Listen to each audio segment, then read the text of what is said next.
It's NTV Sport Nights every Monday from 10 p.m. up to when we feel like we are tired. So we are here. I am Ismail Dakaba Chigongo on behalf of the team.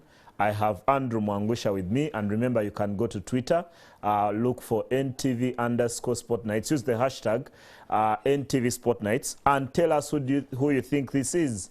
On Recognize Me, today our interaction is on this gentleman who came from being a ball boy to becoming the greatest of all time. Do you know who that is? Go to Twitter and tell us who you think. Did I even say gentleman? Could be a lady. Could be a lady, you know. Yeah, Recognize Me. Go there at Twitter and tell us. Andrew will read a few of those later on. And we have that head-to-head between two of the greatest Premier League midfielders, or midfielders in the Premier League, Frank Lampard and Steven Gerrard. The warning is, do not use their coaching careers. Do not use their coaching careers to weigh how good they are. But like I promised, we have a guest in the studio. Unfortunately, this guest would have been +1 plus another one.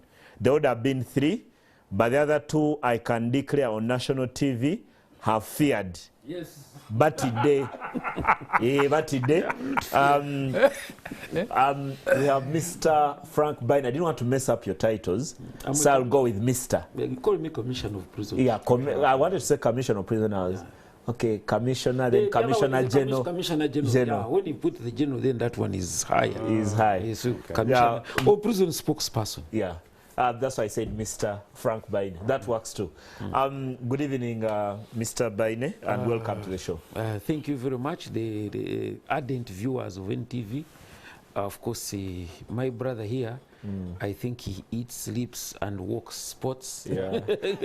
we haven't had an interaction in years, but we've had one before. Yeah. Should have been when Kiprotich won, or 2011, one of those. 2011. That yeah, was 2011. we had a lengthy conversation about. So, and my brother Andrew, thank you so much. I'm glad to come here this evening. To represent my colleagues, but you know, the record is straight. They have not feared. There are different arrangements that come up, and sometimes we do it as shared responsibility. That's so you're going to speak for them. That is one of the gifts. Are you going to speak for them? Yes. Because I think it is only in sports where you speak the truth, nothing but the truth. No. So you are not representing the police here. We are speaking our truth. Oh. Yes. For the viewers, we had invited people from Uganda Prison Service, from the Uganda Police Force, and the Uganda People's Defense Forces, and the Uganda Wildlife Authority. Only he is here, and the topic is the Inter-Forces Games. They are into the 16th edition of the Inter-Forces Games that bring together all these. The 4 of them that like I've mentioned, UPDF, police, prisons, and UWA, Uganda Life Authority, to compete against each other in the spirit of brotherhood. And like I started the show, Andrew was here giving me kudos about my intro. When I started the show with Jonah Kibwa, Joshua Cheptegei, Steven Kiprotich, Moses Kipsiro, Peruth Chemtai, Halima Nakai, Winnie Nanyondo, Ronald Musagala, all these guys have come out of forces teams. Mr. Baine, let's start there. What's the magic? What's the magic that all these guys come from the forces? Well, to begin with, this was an idea which was materialized by the then service chiefs in the early 2000s. To have the Inter-Forces Games. To have the Inter-Forces Games. And this idea was for 3 reasons. 1, to increase interaction and networks, especially amongst the forces.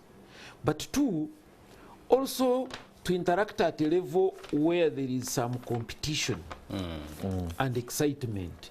Not when we are implementing the public order management, or when we are checking those who are going to fight for elections and the like, but to have this or when you're receiving us in yellow uniform. So we thought there could be a platform. But then, even when you go to the history of this country, the forces have been a hub For sports for excellence. sports excellence. Why?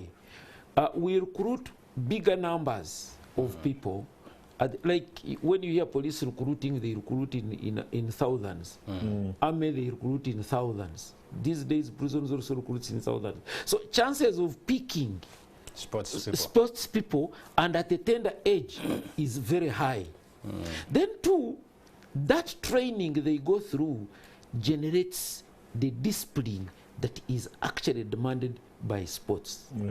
If you had been where we were in Bombo the whole day, it was so serene that you would not imagine that this is a competition, but yet it was a very stiff competition with maximum discipline. Thank God, even the last medal that was being celebrated after so many years was the one of Akibwa, who was a policeman. The next one even the was coach, Cape Roti yes, from prison. even the coaches, you talk about the Narisi Vijingos and the like, all these were people in forces. I remember even when I was young, we used to know that if Uganda was to win the boxing competition, it was the soldiers. It was always UPDF. It was always UPDF and boxing. And I remember even like during Amin's regime, Amin used to enjoy the boxing. He was a member of the boxing club. So the retired Commissioner General of Prisons and the late Etima Joseph was one of the East African champions of Taekwondo. So it is a tradition that this rigorous training also helps people to build stamina, have discipline, and because there is an assurance of payment of salary, of accommodation, and other social amenities like pitches. You look at institutions that have reasonable big pitches.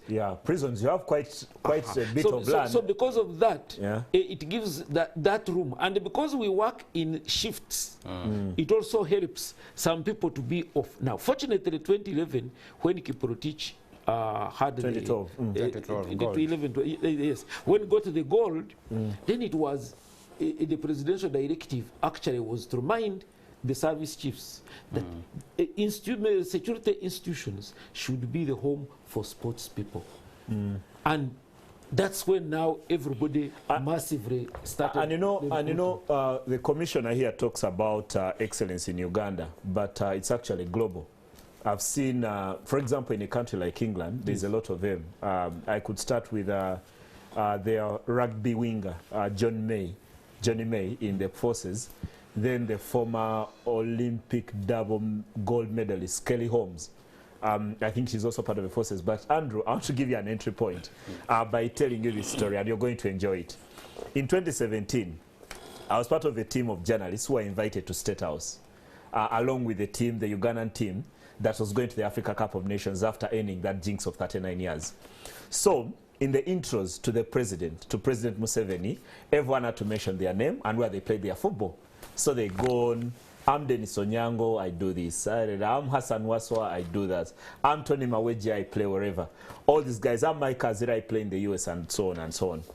So in the immediate aftermath of everyone introducing themselves, so President Museveni, the first statement he made, he asked the coach, Mitchell, at the time, he asked Mitchell, so Coach Mitchell, how are you even able to bring all these footballers together to make a team? Then he said, you know, we have to invite them. I think the former president, Moses Mago, responded and helped Mitchell respond to the question. Then the president gave advice and said, why don't you all come back and join the forces? And we all burst out. He told all of them, please come back and join the forces so we can be able to take care of you. Did he give the background or context of why you should join the forces? No, he didn't give the background, but you could almost understand. It was a bit new to him about these things of professional football and this being a career, and people walk away from everything else just to go and kick a ball 24/7 for 12 years or more to get the excellence like we're talking about with Maweji. And probably that helps. And you know, before he comes in, that even being in forces helps in terms of follow-up. Yeah. I've been seeing a lot of outcry about people who become stars. From becoming sports stars, they just disappear. Yeah. The moment they are off the radar, nobody is interested in following what happens to them. But fortunately for the forces, even if you are no longer able to do the sport, you shift into administration. Yeah. From the administration, you retire and you benefit from the pension. So it's either to track these people who are in forces. I know one of the toughest things, and you speak about leaving. Joseph Kableta, someone I really idolize in journalism, once wrote an article several years ago about Paul Asule, when Paul Asule just died. And Kableta wrote something about dealing with the transition from active sport to going away. And Kableta actually, in his mind, the toughest thing was not the money and all this privilege. He spoke about waking up where 100 journalists calls you and wants a story, and you're Paul Asule. Then the next day, no one is calling. Yeah. And Kableta wrote about that transition. And this is probably, I read this probably 15 years ago, and stuck with me. I would imagine now for Tony Maweje, there are many people who have called him for stories over the past 20 years of his life. Now no one is going to make that phone call. Actually, I did a story for the Monitor recently for the coach Amos Mukiza, the Ugandan in the UK.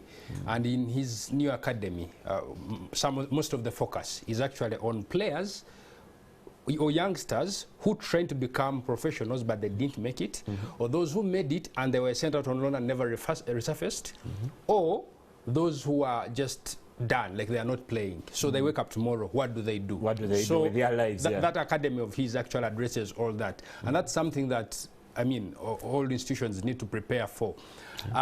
However, we need Frank, to talk about the competition at some point. Before we go to the competition, we are talking about, the salary, the guarantees, the facilities in the forces. Mainly that comes to do with athletics teams and maybe individuals. But you also have Maroons, you have Police FC, UPDF. And this is in handball, netball, in football. But I'll speak on football because normally it's what gets the news when things are not going great. And we see this, yes, money comes in, but the way government works, sometimes it's delayed, sometimes it's months. How do you plan to address that? For example, police, Maroons. For Maroons, not police. But we are suffering from the same situation.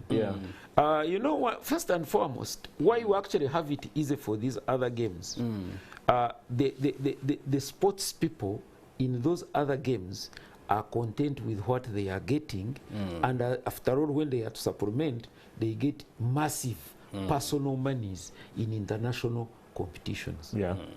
But football is more of the game that is around here. And because of the rules, which are so technical, you find that when you are going to hire a coach, the coach must come with his players. And those players don't want to train because they have come to play. And when they are within, their discipline cannot be matched with the discipline of those who have trained and have been pushing these games before this other one comes. So there's a lot of boardroom politics that affects football. There's also a thing about delayed payments, because I know government institutions get money every 3 months, every quarter. Yeah, but like I'm saying, my warder, who is a Maroons person and has got his salary of his 400,000, is content.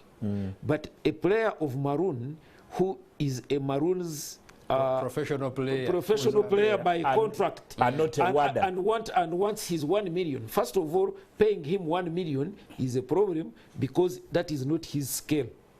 Salary scale.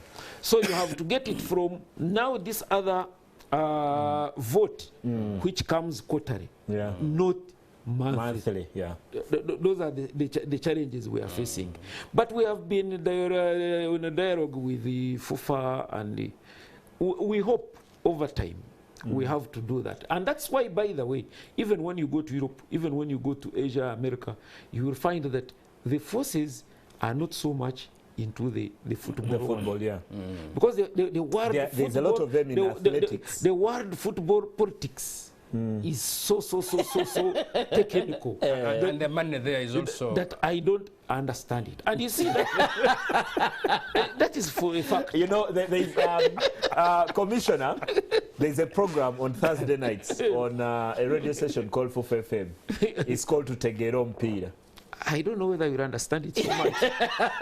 It's and you see, these are the other things. Actually, I think you'll get more confused. Yeah, you will find that, like, for me, if I have my coach for athletics, even if I performed badly this season, I will complain to the coach, and this man will continue, the woman will continue. But in football, the game is... lose 2 games, you sacked. Sacked. So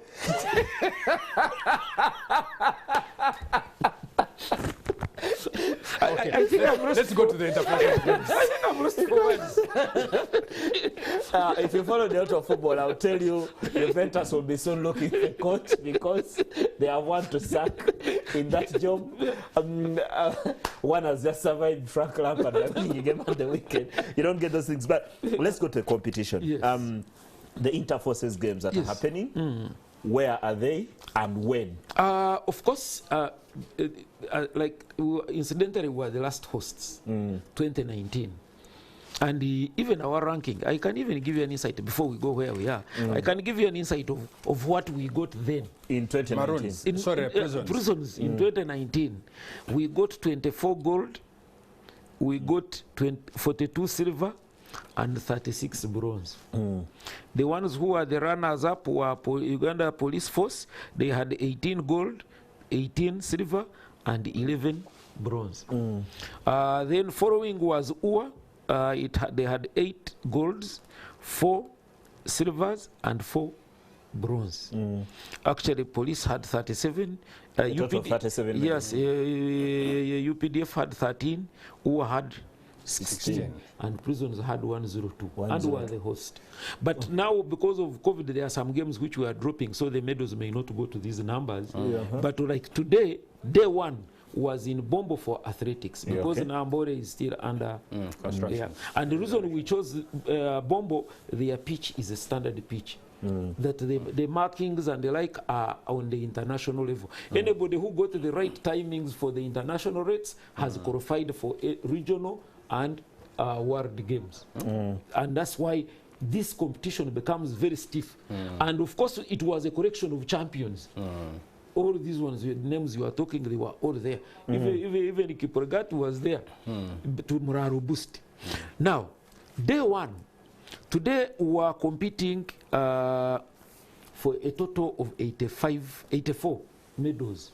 Today only? Today only for athletics field and track events. And how did we go? Okay.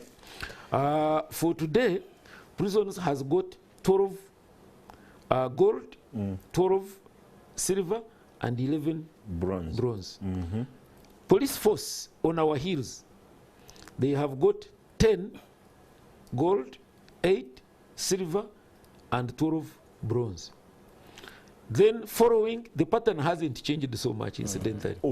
They got 5 gold, they got 6 silver, and 2 bronze. So in total, UA had 13, UPDF has 6, UPF has 30, and Prisons has 35. So after the But you can see the competition now is a bit fair. Last time, because we were the host, we did a lot of preparation. Yeah, you swept everything. So what other sports? Now we're done with the track and field. Now the track and field is finished. So now we are headed to 1 cross country. Then from the cross country, of course, we go for soccer. Then from soccer we have these other games. Sports disciplines, these are sports disciplines like okay, we have shooting range, we have taekwondo, we have volleyball, we have woodball.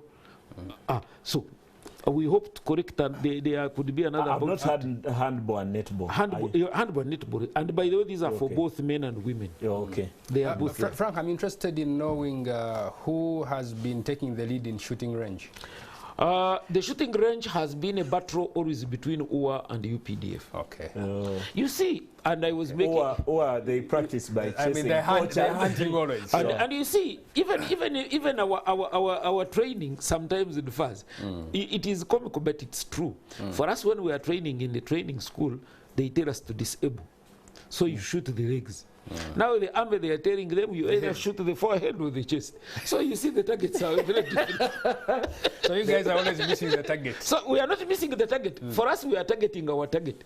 But our target is not the one which is... He's not the one that they are. But nevertheless, we are always competing there. Okay. But we are not so much into shooting. Because every game is about practice. And I must confess, our practice of shooting is not at the level of UPDF and UA, because these are people who are shooting day in, day out. They have a lot of exposure. And I've always felt, and I've had this interaction with some people from the UPDF before. And one of the gentlemen asked, actually did not know that there is a sport of shooting at the Olympics. And I told them that, you know, if your department, as sports department, the UPDF, got an interest, this is something we can do as a country. Actually, it's unfortunate we don't have a representative from the UPDF. Because I would have loved I actually challenge the UPDF. Now, they claim to be the best shooters. Please, can you shoot your way to the Olympics? Please, UPDF. Yes, sure. If they are not I will carry the message. Carry the message. I will carry the message. Shoot your way to the Olympics, and then we shall all celebrate you. You know, you also talk about hosting, and want to wrap this up and allow you go. I know you must be traveling in not too long to Kasese. After Bombo, today, the athletics. On Friday is the official opening ceremony. But I think on Wednesday, on Wednesday, they are supposed to be cross-country. Cross country. And these other events are going to happen in Kasese. Everything else is in Kasese. And we are camped in Mwea, that peninsula. Nice. That's where all the teams are camped, and it is going to be a good experience. So that we also bring that area. It requires also our attention. And like why we rotate is that also the biggest challenge we have had as a country. We are very good at criticizing, but we never participate in organization. It's not until when you organize that you realize that some of these things are not as simple as they look. They may appear. So, but if we practice, and that's why for us, we are happy that we are doing this, and every time we are recruiting, we bring in these young people, shape them up, and when they go on the international arena, we are so happy because it is no longer about police, prisons, army, but it's about Uganda as a country. And fortunately, when we are recruiting, we are specifically looking for Ugandans. And that's the beauty about it. But still, I also want to go back. We are facing a very big challenge, especially in sports, for one simple reason. The way we have changed our families, the way we have changed the roles of children in our families has drastically affected our performance in sports. Because sometimes these children would practice by running to fetch water and come back. Now the water is in the house. Sometimes they would go carry firewood and bring, now they are using a cooker. The things that would make them physically fit, now those roles have been given to the maids and shamba boys. And we are generally stuck. This evening I was telling someone about many of us in this city who may not even allow our children touch the gate. Because we find it dangerous or something, or we don't want them to interact too much with the outside. And your last question, because we want to let the commissioner go. You've talked about the athletes from track and field qualifying for regional tournaments and international tournaments. About the other sports, we know there is the East Africa Inter-Forces Games. So how do we get there? Are we getting people qualifying from here, or it's just they say Uganda we have been like, if you notice, like netball, volleyball. Actually, we have been having those exchanges at the East African level. Like right now, the darts, the East African darts champions are Uganda prisons. Yeah, prisons. Yeah, because previously police used to be the strongest team. Yeah, but now it is actually UA and prisons. Okay. The national champions are UA, but the East African champions are prisons. Yeah. Okay. So we marry into them. The other day there was also netball club championships, both in Nairobi and here. Yeah. And you saw how our people were faring. We always have Nick to beat us, and that is the competition that we are generating. So we are in there, but sometimes I think the segmentation, when it comes, like I have seen a number of times the East African military games, they only remove the UPDF. Yeah. Yet if we went as a big team, and which we are trying to negotiate, that should be security forces competition and not the military. I have one last one, Ismail. Frank, let's say now we are talking prisons. Yes. What if a serving prisoner or a convict is so good at sports, and they're still serving, but they are so good and you really see a future in them? Do they qualify to represent prisons? Well, when they are still with us, unless there are competitions for prisoners, no. Okay. The Constitution doesn't allow. But the bit about it, actually one of these days I want to request FUFA to take them to upper prison and we beat them 9 goals. You're inviting FUFA? We're inviting FUFA to come with cranes. Okay. And we beat them. But they've had a tournament there for inmates before FUFA have had one. Yeah. And they know, they will tell you what happened. So what we do is that we continue to develop talent while they are in. So, but as soon as they come out, then they are free to do this. So they cannot represent you? Of course, you know the Constitution, the framers of the Constitution were not sports oriented. I found in South Africa it was a different story, as long as, like, most of the rugby players actually were coming from prison to play. But here, our Constitution is that when you have a criminal record, then you cannot do anything concerned with government programs. Yeah, confinement. And that's where that's where we need now to engage our legislators. That I think it's time we opened up. If somebody is in a prison but he has a talent to shine for the country, what's wrong with this person? After all, if the person has a criminal record, does it change his citizenship? That is Commissioner Frank Baine from Uganda Prison Service talking about the 16th edition of the Interforces Games. They started today in Bombo. And if you live in Kasese, just after you watch the Tusker Light Rwenzori Marathon, these guys are coming there. They will be competing until next Friday. Next Friday in Kasese. Would like to thank Commissioner Frank Baine for making time to come here. But also, I'd like to remind you that UPDF, UA, and Police feared to come to the show. We'll be right back after.